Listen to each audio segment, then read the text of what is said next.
pitkään miettinyt, että jos alkaisi tekemään Tube-kanavaa. Mulla on vähän hakusessa, että mistä tämä haluaisin puhua tai mistä kertoo, mutta jotenkin haluaisin, että se olisi silleen henkilökohtainen, mutta sitten jotenkin myös sellaisia ajankohtaisia asioita. Ja kun mä työskentelen diakoniatyöntekijänä, niin olisi kiva jotenkin linkittää myös se diakoninen näkökulma ja semmoinen arkinen usko myös niin kuin tähän mukaan, että ei mitään sellaista raamatulla päähän systeemiä, vaan jotenkin silleen, miten usko voi kulkea sellaisena niin kuin jotenkin elämäntapana ja sellaisena arkisena juttuna, ihan niin kuin syöminen ja nukkuminen ja ylipäätään hengittäminen. Mutta mulle ei hirveästi ole vielä ideoita tämän suhteen, mutta jos siellä kameran toisella puolella tulee ajatuksia, mistä te haluaisitte kuulla, niin tietenkin vinkkejä voi jättää. Ja sen verran, että sanon vielä, että on jotenkin itse aika monista asioista selvinnyt, niin siinä mielessä jotenkin voisi myös sellaista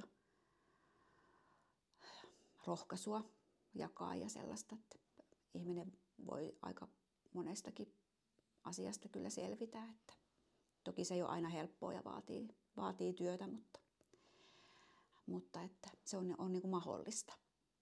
Ja ylipäätään se, että mitä semmoinen hyvä elämä on, että mitä me tarvitaan semmoiseen niin kuin hyvään elämään. Niin sekin on aika semmoinen mielenkiintoinen aihe ja jotenkin diakoniassa aika paljon sen äärellä ollaan, että mikä on niin kuin riittävän hyvää ja mitä me niin kuin tarvitaan oikeasti, mitkä ne on niitä perusasioita, mitä siihen tarvii. Mutta mä nyt istun tässä kotona keittiön pöydän ääressä, just ollaan perheen kanssa syöty ja oltiin tuolla Hoplopissa vähän kuluttamassa energiaa ja aikaa, kun on pakkaskelit, niin ne vähän haastaa sitten lapsen kanssa ulkoilua. Niin se oli ihan kiva paikka käydä siellä vähän riehumassa.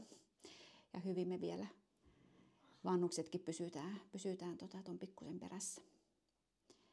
Ja sit mä lähdin kaverin kanssa tuohon Kuusijärvelle saunomaan ja käymään järvessä. Mä oon muutama vuosi sitten pikkuhiljaa aloittanut opettelemaan talviuintia ja on kokenut, että se kylmä tuntuu itselle hyvälle, niin on sitä sitten silloin tällöin harrastanut. En mitenkään kovin aktiivisesti ja joka päivä,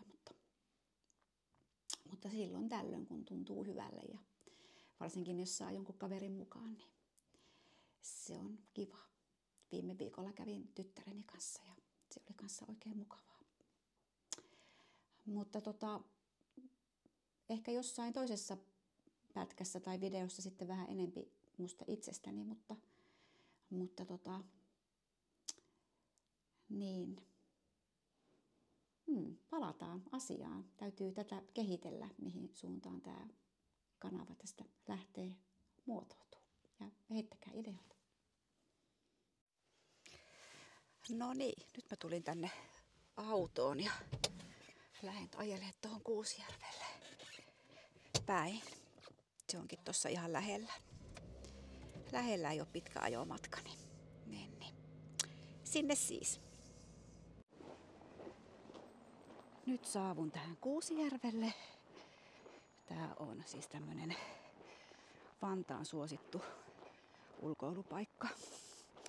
Täällä on myös saunat, sähkösaunat ja savusaunat.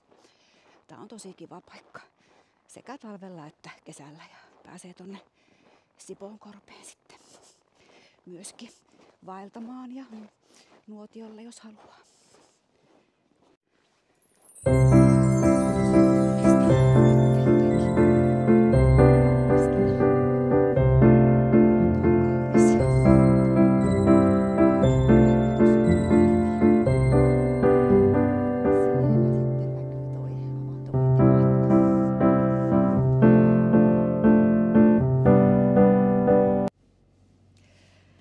No niin, nyt mä oon saanut saunottua ja ja käytyä avannossa. 4 kierrosta käytiin ja kaverin kanssa ja käytiin sitten tuossa syömässä ja